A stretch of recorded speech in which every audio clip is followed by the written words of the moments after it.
अस्सलाम वालेकुम, आप देख रहे हैं रिपोर्ट कार्ड। मैं हूं अलीना फारूक शेख। आज सबसे पहले हम बात करेंगे सदर मुमलिकत की जो पोजीशन है और डॉक्टर आरिफ अलवी का उसके ऊपर जो किरदार रहा है उससे मुतल्लिक गुज़श्ता रोज़ सुप्रीम कोर्ट ने भी ऑब्ज़र्व किया और ये करार दिया कि ना सिर्फ इलेक्शंस के मामले में सदर मुमलिकत ने जो रोल अदा किया है वो अनसेटिस्फैक्ट्री और बल्कि कॉन्स्टिट्यूशनली उसके ऊपर सवाल उठते हैं, बल्कि जो वोट ऑफ नो कॉन्फिडेंस के मामले के ऊपर जब चेयरमैन तहरीक इंसाफ ने असम्बली तहलील की और उसके बाद सदर मुमलिकत ने उस फैसले की तौसीक कर दी तो उसके ऊपर भी ऑब्ज़र्व किया गया सुप्रीम कोर्ट ऑफ पाकिस्तान से।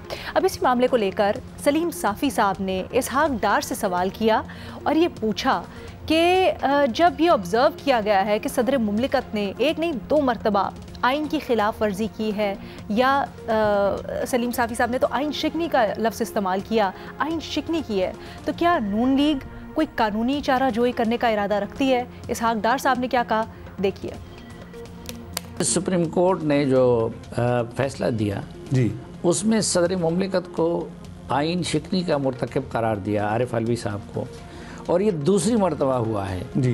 पहले असम्बली को जब उन्होंने डिज़ोल्व किया तो उस वक्त भी सुप्रीम कोर्ट के बेंच ने उनके इक़दाम को गैर आइनी करार दिया था और इस मामले में भी उनके किरदार को गैर आइनी करार दिया गया। इस समाअत के दौरान भी उसको रेफ़र कर दिया गया। तो क्या मुस्लिम लीग नून उनके ख़िलाफ़ आइन शिकनी के जुर्म में अदालत से रुजू करना चाहेगी? नहीं, मेरा क्योंकि ये अजीब मामला है कि आइन शिकन करार देते हैं लेकिन सज़ा नहीं देती सुप्रीम कोर्ट। देखिए, 2 चीज़ें हैं। मैं ये पार्टी लाइनी में अपनी ज़ाती राय दे देता हूँ। मेरे नज़दीक तो उनका जो आइनी मुद्दत वैसे भी पूरी हो चुकी है। ये ज़्यादा ग्रेसफुल होगा कि इस टाइप के 2 दिन जो वाक़यात हुए हैं उसकी रोशनी में ख़ुद ही वो रिज़ाइन कर दें, क्योंकि आइन ये कहता है कि जब तक नया प्रेसिडेंट इलेक्ट नहीं होगा पुराने जारी रखेंगे। 18वीं तरमीम कई जो तरमीम उनमें से एक है। तो मैं समझता हूँ कि उनके लिए ऑनरेबल होगा कि वो इस तरह के रिमार्क्स की वजह से ख़ुद रिज़ाइन कर दें और चेयरमैन जो सेनेट है वो एक्टिंग प्रेसिडेंट बन जाएंगे। और ये वो पहली दफ़ा नहीं होगा। माजी में चेयरमैन सेनेट बहुत वज़ीम सजाद सब थे, कई और थे जो बहुत देर तक चेयरमैन और एक्टिंग प्रेसिडेंट रहे। ये तो अब चंद हफ्तों की बात रह गई है। यानी आप लोग कार्रवाई नहीं करना चाहते लेकिन अखलाकी लिहाज से आप लोग कहते हैं कि उसकी वजह यह है कि एनफ इज़ एनफ। नहीं, लिटिगेशन में हर वक्त हम उसमें अपने बजाय पॉजिटिव एनर्जीज इस्तेमाल करें और हम पाकिस्तान के मसाइल अवाम की प्रॉब्लम्स को डील करें और मीशत को बेहतरी के लिए को कोशिश करें। इस वक्त जो सर उठा रहा है दोबारा दहशत गर्दी इस मुल्क में, उसके लिए सोचें। तो हम अगर फिर इन्हीं चक्रों में आपस में लड़ते रहेंगे तो मेरा ख्याल है कि it's a waste of time. Ishaq Dar साहब कहते हैं कि जी इखलाकन अगर ख़ुद रिज़ाइन कर दें तो कर दें, लेकिन इसहाक डार साहब की ज़ाती राय ये है कि वो लोग मुकदमा नहीं करेंगे आइन शिकनी या आइनी खिलाफ वर्जी का सदर मुमलिकत के ऊपर, क्योंकि उनकी राय में अब वक्त गुजर गया है और एनर्जी हमें या तवानाई हमें मुकदमा बाजी के ऊपर सर्फ नहीं करनी चाहिए बल्कि इसको मुल्क की तरक्की के ऊपर फोकस रखना चाहिए। वैसे तो इसहाक डार साहब ने कहा कि उनकी ये ज़ाती राय है, लेकिन हम एक्सपेक्ट करते हैं या हम ये मान लेते हैं कि इसहाक डार साहब जो कि अब तो इलेक्शन कमेटी के सरबराह भी बन गए हैं और पार्टी में उनकी बड़ी सीनियर हैसियत है, तो वो कहीं ना कहीं नून लीग की इसके ऊपर गप हुई होगी, मुशावरत हुई होगी, तो उसको भी कहीं रिफ्लेक्ट करते हैं। बट हमारा सवाल इसके ऊपर कुछ यूँ है कि ये जो राय दे रहे हैं इसहाक डार साहब, क्या उनकी राय दुरुस्त है? क्योंकि आइन से रूगर्दानी, आइन शिकनी कोई आम मामला नहीं, कोई छोटा मामला नहीं है। अपने तजियाकारों की राय जानेंगे। हमें इस डिबेट के लिए ज्वाइन कर रहे हैं हफीज़ुल्लाह नियाज़ी साहब, मज़हर अब्बास साहब स्काइप पे मौजूद हैं, एजाज़ सैयद भी स्काइप के थ्रू ज्वाइन कर रहे हैं। इस्लामाबाद स्टूडियो से हमारे साथ इरशाद भट्टी साहब मौजूद हैं। एजाज़, आपकी राय सबसे पहले जानना चाहूँगी। अलेना, बहुत बहुत शुक्रिया। अलेना, पहली बात तो ये है कि आज और भी बहुत सारे इशूज़ थे, मुझे नहीं पता कि क्यों हमने इस इशू को पिक किया। आपको पता है फवाद चौधरी को गिरफ्तार कर लिया गया, एक और पॉलिटिकल गिरफ्तारी भी हुई है, जो कि इलेक्शन की डेट अनाउंसमेंट के बाद ये गिरफ्तारियां कोई अच्छी बात नहीं है, ये कोई अच्छा तासुर नहीं दे रही, ऑप्टिक्स कोई अच्छे नहीं है। 2018 में भी इस तरह हुआ था। अब आप सदर के हवाले से जो बात कर रही हैं अलेना, बात यह है कि पाकिस्तान में बड़ी मुश्किल से 2006 में एक असूल तय हुआ था और वो असूल था, उसको मैं और आप तारीख के तालिब इल्म के तौर पर चार्टर ऑफ डेमोक्रेसी के नाम से याद करते हैं। और उसी उसूल के तहत जब 2008 में 18 अगस्त 2008 को उस वक्त के जनरल मुशर्रफ ने अपने ओहदे से इस्तीफा दिया था और उसके बाद आसिफ जरदारी आए थे और आसिफ जरदारी ने अपनी मुद्दत मुकम्मल की, सदारत की। तो उनकी मुद्दत मुकम्मल जिस वक्त हुई तो उस वक्त मुस्लिम लीग नून की हुकूमत थी और फिर आपको याद होगा कि चूंकि दोनों जमातों के दरमियान चार्टर ऑफ डेमोक्रेसी था तो आसिफ अली जरदारी पाकिस्तान की तारीख के शायद वो पहले सदर थे जिनको पूरे कौमी एजाज के साथ उनकी मुद्दत मुकम्मल होने के बाद ऐवान सदर से रुखसत किया गया पूरी इज्जत के साथ। उससे पहले जितने भी सदूर आए वो मैं कहूँ तो बेजाना होगा कि वो किसी न किसी हवाले से कंट्रोवर्सी से या जिसे कहते हैं कि बड़ी एक तनाज़े में गए, उनका कोई इज्जतदाराना रुखसत नहीं हुई। अब आरिफ अलवी साहब एक नए पॉलिटिकल पोलराइजेशन के माहौल में हैं, इलेक्शंस मुलतवी हुए तो जिसका एक फ़ायदा खुद आरिफ अलवी साहब को भी था और वो फ़ायदा ये था कि सिचुएशन ऐसी बन चुकी थी कि आरिफ अलवी साहब के सदर की मुद्दत ख़त्म होने के बाद दोबारा जो है उनका हल्का पूरा नहीं होता था, उनका जो इलेक्टोरल कॉलेज है वो पूरा नहीं होता था और इलेक्शन मुलतवी हुए, उसकी और भी बहुत सारी वजूहात हुई। लेकिन बदकिस्मती ये है कि आरिफ अलवी जो हैं उन्होंने बतौर गैर जानिबदार सदर, एक ऐसा सदर जो तमाम सियासी जमातों से राब्ते में है, जो तमाम स्टेक होल्डर्स से राब्ते में है, अगर उनकी जो सदर की हैसियत से किरदार है उसके ऊपर इतने शकूक व शुबहात हैं, आप भी कुछ उठा रहे हैं, क्या आप समझते हैं कि कुछ कार्रवाई होनी चाहिए कानूनी तौर पर इसकी, या फिर इसहाक डार साहब सही कह रहे हैं? देखिए, इसहाक डार साहब उनके सियासी मुखालिफ हैं, अलेना इसहाक डार साहब उनके सियासी मुखालिफ हैं, उन्होंने तो ऐसी बात ही करनी है और मुझे नहीं समझ में आती कि हम एक सियासी मुखालिफ का नुक्ता नजर लेकर एक दूसरे के ऊपर क्यों चढ़ दौड़े। हम अपनी उसूल की बात क्या करनी चाहिए और उसूल की बात यह है कि आज नहीं तो कल इन्होंने आरिफ अलवी ने जाना इस्तीफा तो वो नहीं देंगे, क्योंकि वो जिस कुर्सी पर विराजमान है वो तमाम जो स्टेक होल्डर्स हैं उनको खुश करके विराजमान है। उन्होंने अपनी मैं थोड़ा सा इसको मजीद वाज़ेह करती चलूँ, गो कि हमने पूरा शॉर्ट सुनाया भी है, जो गुफ्तगू सुनाई भी है इसहाक डार साहब की, ना सिर्फ वो इस्तीफे की बात कर रहे हैं, इसको आगे लेके चलते हैं कॉन्वर्सेशन में क्योंकि प्रोग्राम में हमारे पास वक्त बड़ा कम है।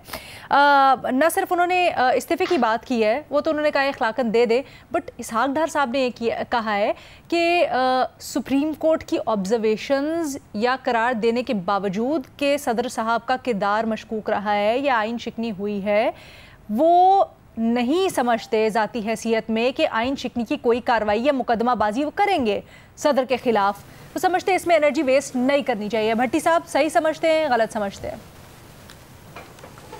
देखिए मैडम शेख, पहले मैं भी इसहाक डार साहब की तरह अपनी ज़ाती राय दे लूँ, फिर उनके फरमुदात पर बात करता हूँ।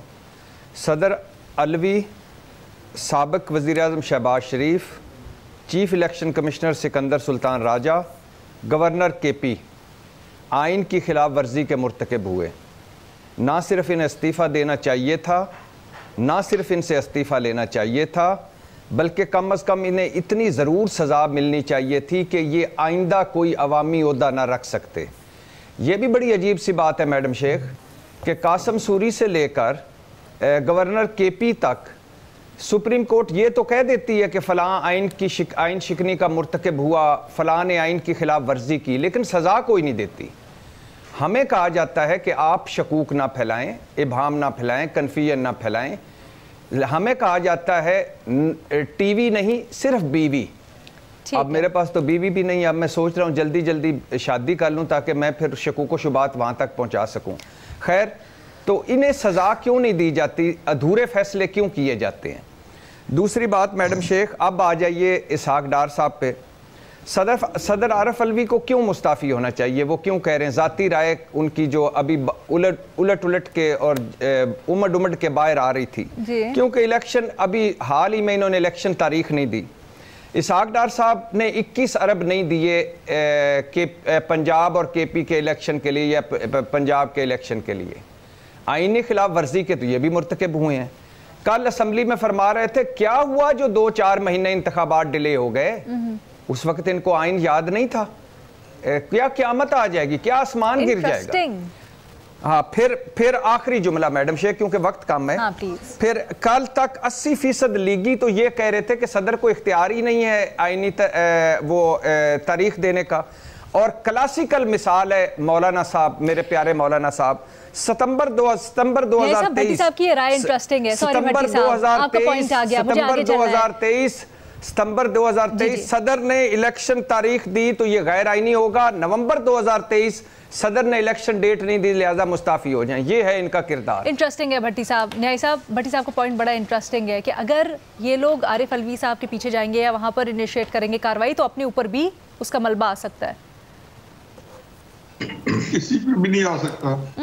सदर साहब ने क्या कार्रवाई की है सिवाय सुप्रीम कोर्ट की ऐसी ऑब्जर्वेशंस तो बेशुमार आ चुकी हैं। जब ये फायज हमीद के खिलाफ आई थी एक जो अभी फिर दोबारा चंद दिन पहले काइसर उठाया हुआ था, तो क्या उन्होंने क्या कहा, उन्होंने कहा ये हुकूमतें जो है ये सुप्रीम कोर्ट के फैसले पे अमल दरामद नहीं करा सकती। राय से ये है जी कि जो कुछ सदर साहब ने किया है ये ऐसी ऑब्जर्वेशन, इससे सख्त ऑब्जर्वेशन जो है सुप्रीम कोर्ट की सूरी साहब के बारे में आ चुकी है। याद नहीं आपको? उसी सुप्रीम कोर्ट ने फिर कोई किसी ने हिम्मत की। सर, ये है अब सुप्रीम कोर्ट कह रही है हमें अपने फैसलों पर अमल दरामद करवाना आता है, तो फैसला कर देते हैं ना कि कार्रवाई करें। जो फैसला सुप्रीम कोर्ट करेगी तो कर दे।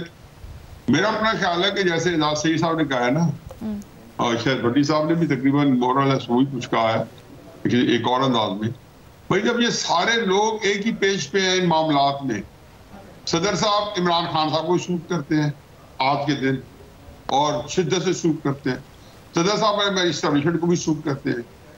सदर साहब जो है, जो सागदार साहब ने कह दिया ना मेरी कोई हैसियत नहीं है, मेरी पार्टी ये फैसला कर सकती है, और वो जाहिर है कि हमने आगे चलने, यानी कि पार्टी का फैसला भी उन्होंने सुना दिया आपको, और उसके बाद मशवरे दे रहे हैं। भाई मशवरे आपको आप मांगे किसने? जैसे एजाज सईद साहब ने सही फरमाया, भाई आपने किसने मशवरा मांगा कि आप सदर साहब को मशवरा दें? किस हैसियत दे रहे हैं? और आप वो क्यों माने मशवरा इसाकदार साहब? आप अपनी जो है आप अपनी सहूलत के मुताबिक मशवरे देना चाहते हैं कि किसी तरीके से ये चले भी जाए। हजूर सदर साहब इस वक्त मेरा ख्याल है कि जिस स्ट्रेंथ पे वो खड़े हैं ना, वो ऐसी भी नहीं है कि वो कोई कहा जाए कि जी कोई अनहोनी हो गया है, लेकिन ये कम से कम जमहूरी हुकूमतों के दौर में इतनी स्ट्रेंथ नहीं थी। अच्छा। ना शहबाज शरीफ साहब के हुकूमत में, ना इमरान खान साहब की हुकूमत में, और वो बड़ी स्ट्रेंथ में। मैं जब सदर साहब से मिलने गया था तो इसी स्ट्रेंथ को ज़हन में रख के गया था कि वो इस पोजीशन में है कि कुछ अपने तौर पे जब लोग उनसे बहुत सारे काम ले रहे होंगे तो कुछ ये भी मशवरा दे दें और उनके साथ कोई बातचीत करें। क्राइसिस ये है कि ये सदर रफीक तारड़ साहब थे, मुशर्रफ साहब के दौर में माशरा लग गया, लेकिन रफीक तारड़ साहब को रखा गया। ये इस तरह के वाक़यात जो है या जनरल दौला के साहब के दौर में सर आपकी बहुत इंटरेस्टिंग बात है, आपकी बहुत इंटरेस्टिंग बात है जब आप कहते हैं ना, बहुत सिग्निफिकेंट बात है। और वैसे तो मैं इसके ऊपर ज़िमनी सवाल भी करना चाहती थी, लेकिन अनफॉर्चुनेटली हमारे पास प्रोग्राम में वक्त बड़ा कम है। सर अगर आप मुझे इजाज़त दें, मैं मज़हर साहब की राय जान लूँ और फिर we have to close the show. Mazhar साहब देखिए, मुस्लिम लीग नून की हुकूमत ने 1973 के बाद एक फ़ैसला किया, एक आमिर को पर आर्टिकल 6 लगाने की कोशिश की। मुस्लिम लीग नून का क्या हशर हुआ और वो बड़े आराम से आमिर जो है मुल्क से बाहर चला गया।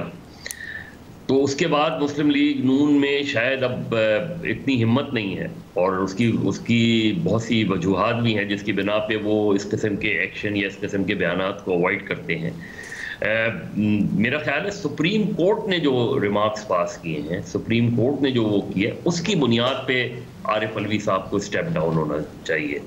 इसलिए नहीं कि वो कोई और बात है, उन्होंने वादे तौर पे सुप्रीम कोर्ट ने ये कहा कि जो आपका आईनी काम नहीं था वो आपने उस आइन की खिलाफ वर्जी की। अगर किसी के बारे में इस पोजीशन पर आला तरीन अदलिया ये कहे कि आइन की खिलाफ वर्जी सदर मुमलिकत के मनसब पर बैठे हुए शख्स ने की है, तो मैं नहीं समझता कि उसके बाद उनको उस पोजीशन पे रहना चाहिए। बाकी मुस्लिम लीग नून क्या डिमांड करे, दूसरी जमातें क्या डिमांड करें, ये इतना मैटर नहीं करता। कानूनी कार्रवाई ये मैटर नहीं करता, लेकिन ये मैटर करता है कि अगर सुप्रीम कोर्ट से ऐसे इस तरह के रिमार्क्स आए और अगर उनके फैसलों में भी ये बात आए, उसके बाद अगर उसके बावजूद भी अगर वो रहते हैं तो जाहिर है वो उनकी मर्जी है और वो उनका वैसे भी टेन्योर खत्म हो गया है। लेकिन ये उसूल बनाना चाहिए कि अगर आइन पर आपने अमल कराना है, जिस तरह मैं समझता हूँ कि खुद आथर मिनल्ला साहब ने कहा कि 6 नवंबर के बाद तो जो कुछ भी होगा वो आइन की खिलाफ वर्जी होगी। तो अब मुझे बताएं कि अगर आइन की खिलाफ वर्जी होगी 6 नवंबर के बाद सारी चीजों की, उसके बाद कैसे मुल्क की जमहूरियत, कैसा? मैडम शेख, ये अपनी जगह एक बहुत बड़ा सवाल। मैं माजरत के साथ भट्टी साहब, मैं समझती हूँ आप कहना चाहते हैं और हमारे बाकी सब एनालिस्ट कहना चाहते हैं, बट इस वक्त मुझे प्रोग्राम क्लोज करना है, हमारे पास आज के लिए वक्त इतना ही था। इजाजत दीजिए भट्टी साहब, आप मुझे शो के बाद बता दें वो एक जुमला। अल्लाह हाफिज।